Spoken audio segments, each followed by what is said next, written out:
Makanya kita harus membaca Quran. Itu salah satu pintu hidayah dari Allah, itu Al-Quran. Berapa banyak orang yang hatinya keras, hatinya kasar karena mendengar Al-Quran lembut. Berapa banyak orang-orang yang ilmunya tinggi, ketika dia pahami ilmunya dengan Al-Quran ternyata sesuai dengan Al-Quran, masuk Islam. Sudah cukup banyak cerita yang bisa kita baca mengenai orang-orang yang masuk Islam karena apa? Karena membaca Al-Quran. Ketika Al-Quran itu dibaca dengan baik, menjadi sarana, jadi jalan orang untuk mendapatkan hidayah. Apa contohnya? Umar bin Khattab. Umar bin Khattab itu masuk Islam kenapa? Karena telinganya udah pernah mendengar bacaan-bacaan Quran. Tinggal Allah saja yang menentukan kau masuk Islam atau tidak. Abu Jahal tuh, walaupun begitu, ada ceritanya dalam sejarah yang jarang dibaca uang. Abu Jahal termasuk orang yang suka mendengar baca Quran, tapi malu dia kalau nampak orang, jadi menyuruh-nyuruh. Abu Jahal, Abu Sofyan itu musuh-musuh Islam waktu itu tuh, tapi dua-duanya ini menyuruh-nyuruh. Begitu Rasulullah membaca Quran, tengok tempat di situ biasa Nabi Rasulullah. Tengah malam datang dia mendengar bacaan Quran Rasulullah. Kawannya begitu juga, tidak mendengar baca Quran Rasulullah, diam-diam sama-sama mengendap-endap. Begitu terjumpa pula. Apa yang kau sini? Kau apa juga sini? Akhirnya mengaku hendak mendengar bacaan Quran. Tapi kalau tahu nanti kamu macam mana nih? Udah jangan situ, kata Abu Jahal. Cukup ini terakhir dia. Esok kita tak usah kemari lagi. Janji yuk, janji. Balik. Esoknya datang lagi Abu Jahal. Kawan tadi begitu juga. Abu Jahal tak datang juga. Dia aku je mendengar Quran. Rupanya Abu Jahal datang lagi. Berjumpa gue lagi. Terperokok gue lagi. Kau apa pula lagi? Anda mendengar baca Quran Rasulullah. Tengok baik-baik. Jadi Abu Jahal itu suka sekali mendengar bacaan ayat Quran. Termasuk Umar bin Khattab pernah mendengar. Tapi subhanallah, disinilah jalan Allah memilih.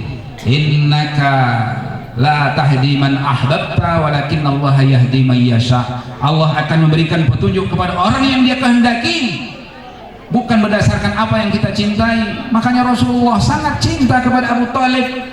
Tapi Abu Talib itu sebesar apapun kecintaannya kepada Abu Talib pamannya, Allah sudah menentukan lain.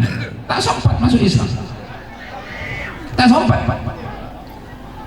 Makanya Umar bin Khattab paling memusuhi Rasulullah. Podang dah tercabut, dia hendak membunuh Rasulullah SAW. Tapi di tengah jalan berjumpa dengan yang lain. Apa kata yang lain? Hendak kemana kau? Hendak membunuh Rasulullah. Kenapa kau urus Rasulullah? Saudara kau sendiri, adik kandung kau sendiri masuk Islam. Langsung pergi dan jumpa adik. Begitu dekat rumah adiknya, kedengaran sayup-sayup adiknya sedang membaca Quran, sedang belajar baca Quran. Begitu didobraknya, ditengok adiknya sedang belajar baca Quran. Quran pun berserak, tak macam sekarang Quran jadi satu mushaf, tidak. Tapi Quran itu sudah apa? Selembar-selembar, bercampaan lembaran-lembaran Quran itu.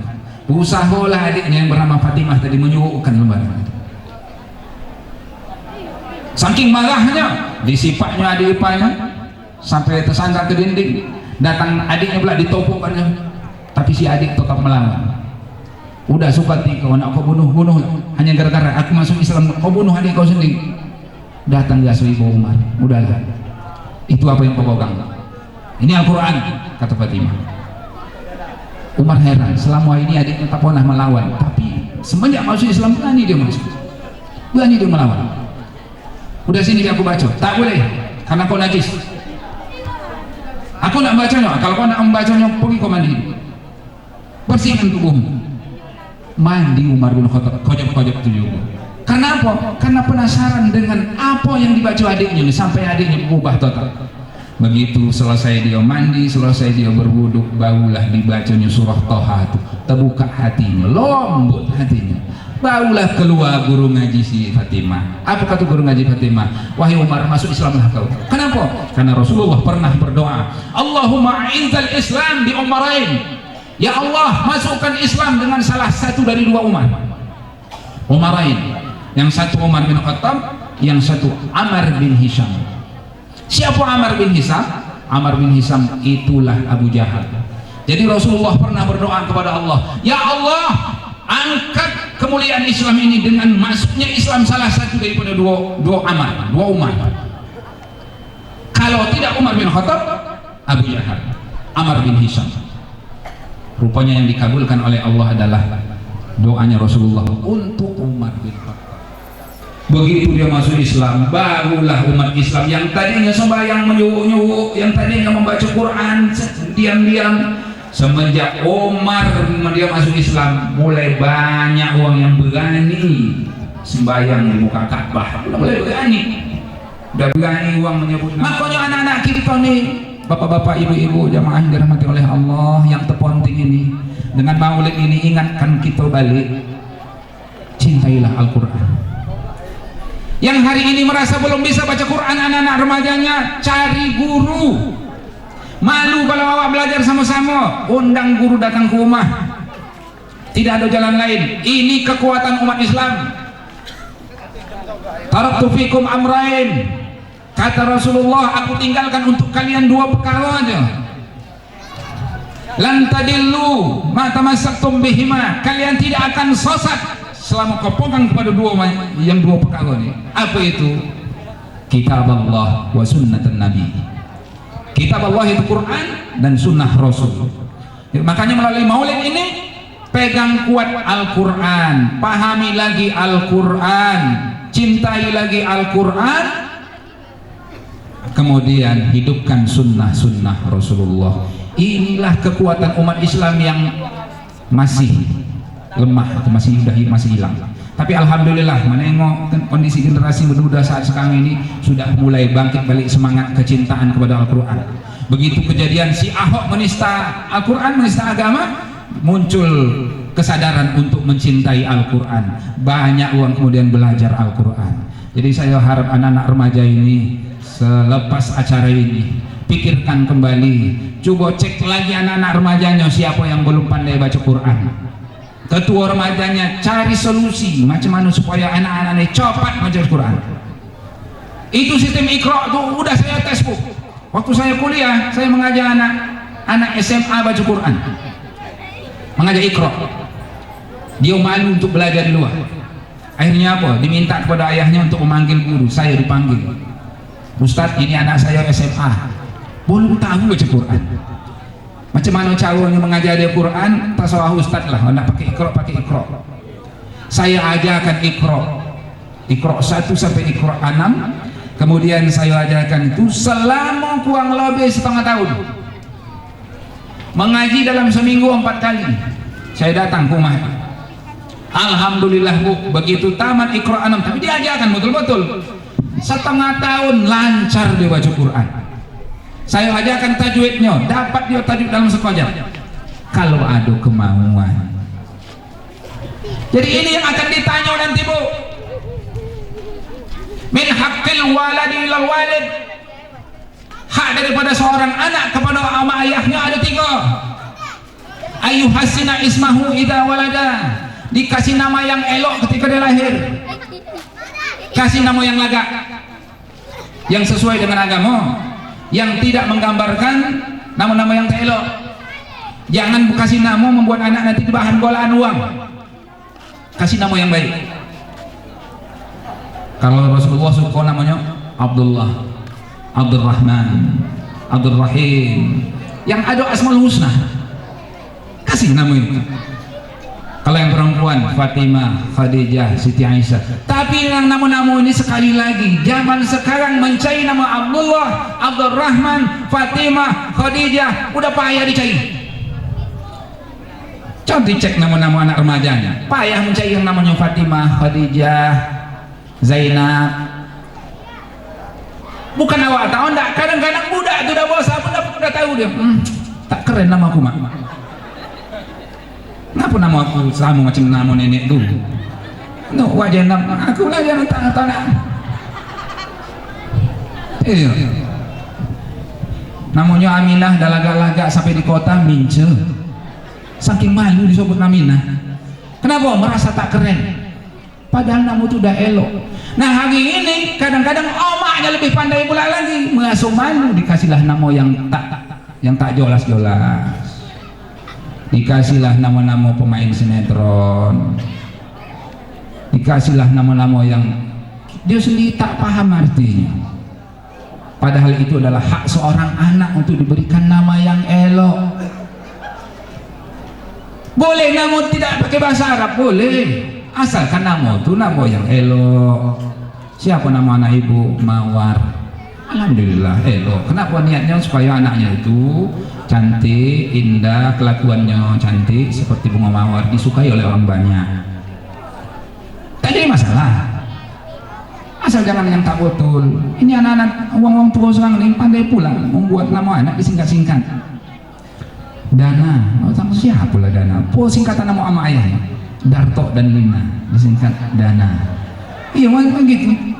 Siapa anak Fani? Tengok nama ayahnya Sofian sama si Sieni, disingkat Fani. Tapi hati-hati yang namanya Basri, apalagi nama uang rumahnya Kokom, nah Komaria, disingkat Baskom. Wah tak elok. Nah, jangan kasih nama Baskom. Cai nama, cai referensi baca-baca nama-nama anak yang elok, yang isinya adalah doa. Bukan sembarangan ngasih nama, itu harapan kita. Saya kasih nama anak saya Farhan Faiz Al-Ghifari, tidak langsung dapat doa, awak cari doa harapan awak, semoga dia bahagia, menjadi orang yang sukses dan rendah hati seperti Al-Ghifari. Nah, gitu.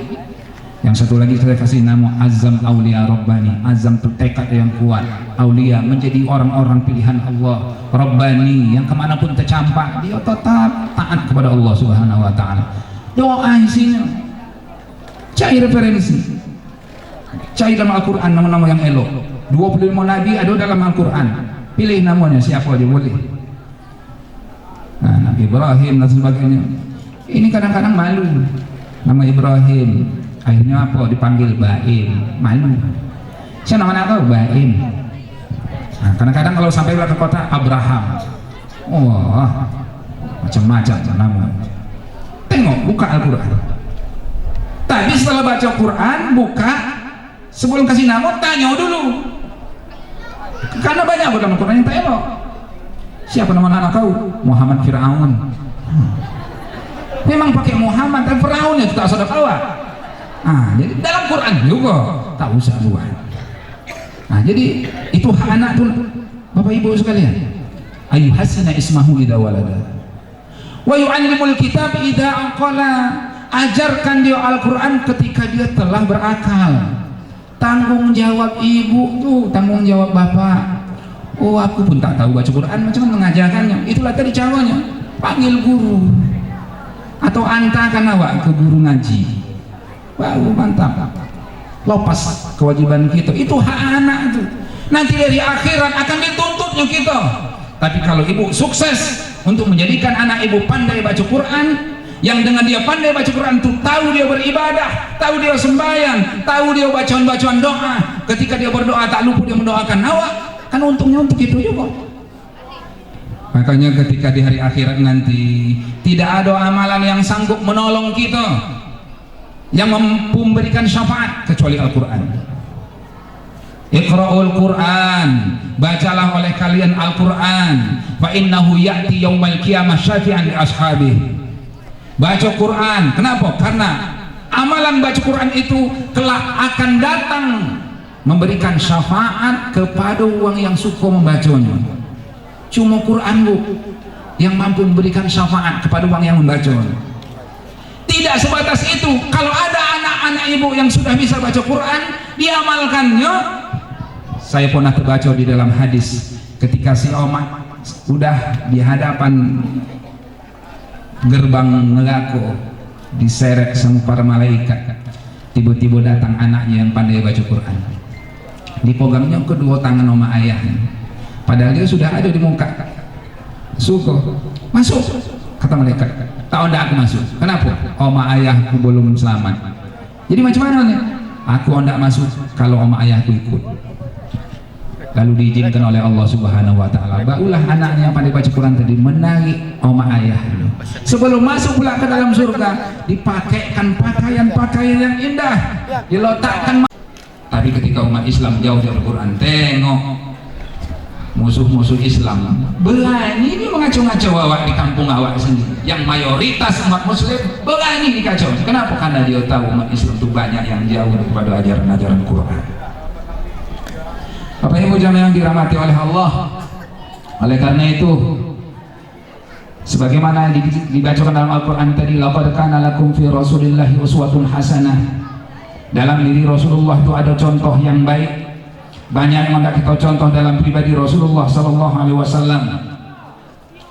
Yang pertama yang layak kita contoh dalam pribadi Rasulullah sallallahu alaihi wasallam adalah pribadi yang senantiasa menyayangi. Inilah yang harus kita tumbuhkan kepada anak-anak kita, kasih sayang.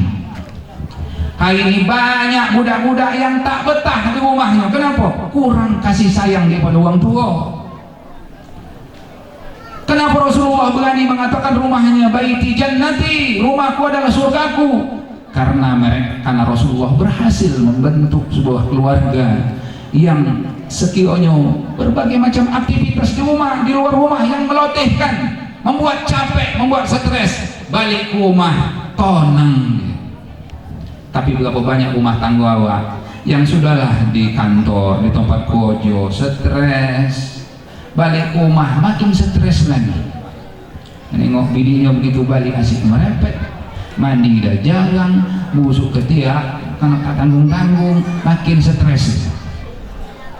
Menengok budak menjoget-joget, ya, pas sedang menjoget mati pula lampu, kipas tak hidup, ya Allah, tak tonang rumah rasanya. Mana baiti jannat itu? Kita yang menciptakan kebahagiaan. Kekayaan tak menjamin awak bahagia, tak menjamin awak tenang. Berapa banyak uang yang katanya kaya, nak tidur pun susah. Nak tidurnya susah. Mesti minum pil tidur, baru dia tidur. Kau tidak payah nak tidur. Kenapa? Kebanyakan duit, kebanyakan otot. Takut kau cungkil rumah. Mau bangun ni bahaya ni bang, banyak pencuri ni. Jadi cuma ni bangun rumah yang elok, lagak-lagak, pasang pagar. Ditambah pula lagi kacau-kacau di atas. Ternyata pandai pula pencuri. Datang dia, diparas dia balik. Dia pun melompat ke dalam. Wah, tak aman juga. Cuma cerita udah panggil satpam, dicailah satpam, diposan satpam, dibuatlah tempat satpam tertogak. Tak cukup di muka, di belakang rumah dijaga satpam juga. Tak juga merasa aman, mata bisa cari anjing apa? Anjing penjaga rumah. Udah ada anjing penjaga rumah, tak juga tenang. Kenapa? Asik macam-macam satpam mana? Tak selesai juga. Akhirnya apa? Dibuatlah pagarnya itu pakai tegangan listrik. Macam di kota-kota, hati-hati. Pagar-pagar itu banyak pakai tegangan listrik. Hati-hati, ada tegangan listrik. Saking takut. Kadang-kadang yang punya rumah pun lupa, tercolek dia boleh engkau. Oh, bogong bawa rumah. Kenapa? Tak tenang hatinya. Dari mana sumber ketenangan? Balik kepada agama. Ikuti agama. Rasulullah SAW juga tidak meninggalkan dunia, tapi dia dunia hanya sebatas di tangan, Bu. Ibu-ibu banyak dunia itu udah sampai ke hati. Apa menandaannya waktu di tangan atau di hati? Coba tengok. Kalau datang ke rumah ibu, duduk dibukanya lemari baju ibu. Apa kata dia? Mak lagak-lagak betul lah baju akaknya. Tengok ada orang tu, minta aku sebiji. Apa jawaban ibu? Kalau kata jawaban ibu, masih sayang hati aku. Berarti baju yang tersangkut di lemari itu udah pindah semuanya ke dalam hati ibu. Tapi kalau baju itu masih di tangan, minta satu lah, ambillah. Bisa pakai untuk wirid, bisa untuk ikut maulid dan sebagainya. Itu Rasulullah foto masih di tangan. Jangan pikir pula Rasulullah tuh masakin. Rasulullah tuh alhamdulillah umur muda-muda macam gini dia dah cari usaha sendiri berdagang, mengantarkan barang dagangan, tidak sebatas itu. Ekspor impor luar negeri dari Makkah ke negeri Syam, kan tak jauh tuh. Negeri Syam sekarang, negeri Syria Lebanon. Nah, itu Syria, Lebanon, Iran. Nah, iya, negeri Libya, Lebanon, Palestina itu negeri Syam. Jauh perjalanan Rasulullah. Makanya Rasulullah ketika dia menikahi Siti Khadijah, mahar dia 40 ekor unta. Nah, 20 ekor unta. Luar biasa itu. Satu ekor unta itu dia sampai harganya 40 juta. Bayangkan itu. Jadi Rasulullah itu bukan masakin. Menurut riwayat pula ada lagi. Rasulullah itu maharnya untuk Siti Khadijah, emasnya itu 200 gram emas. 200 gram emas. 2 on. Berapa 1 gram setengah emas, Bu? Sampai 500. Nah, mungkin kita 500 nah, 500 kali 200 gram. Apa tak setengah M? Ya. Apa tak 1 miliar? 1 miliar.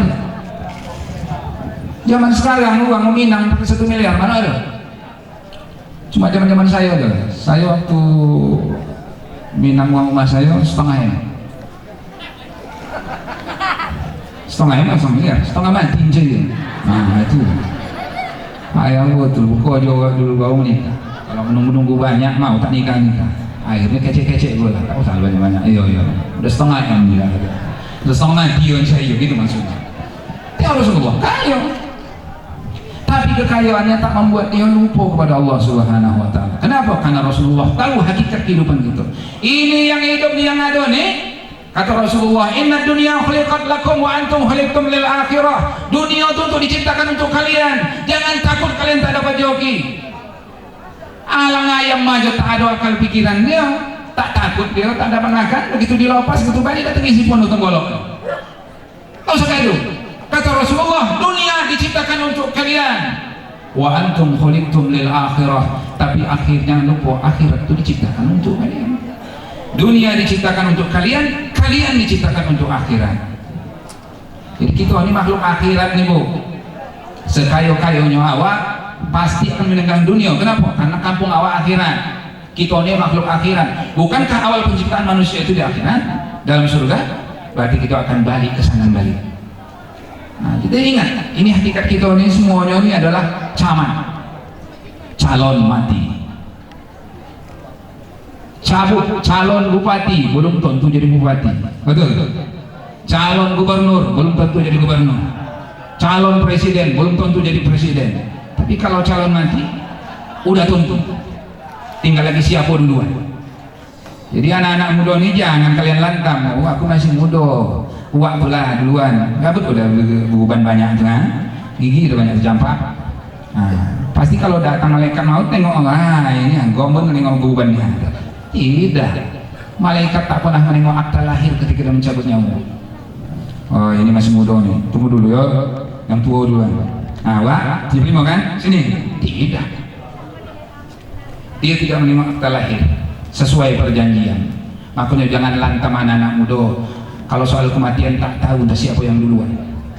Entah saya belakangan, bapak-bapak ibu-ibu duluan, atau sebaliknya, bapak-bapak ibu-ibu duluan, saya belakangan.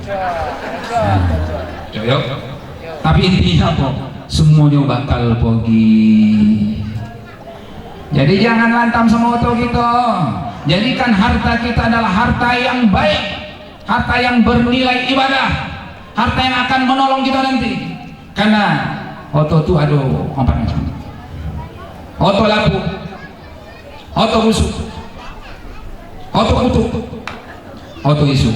Nah, 4. Otot lapu ini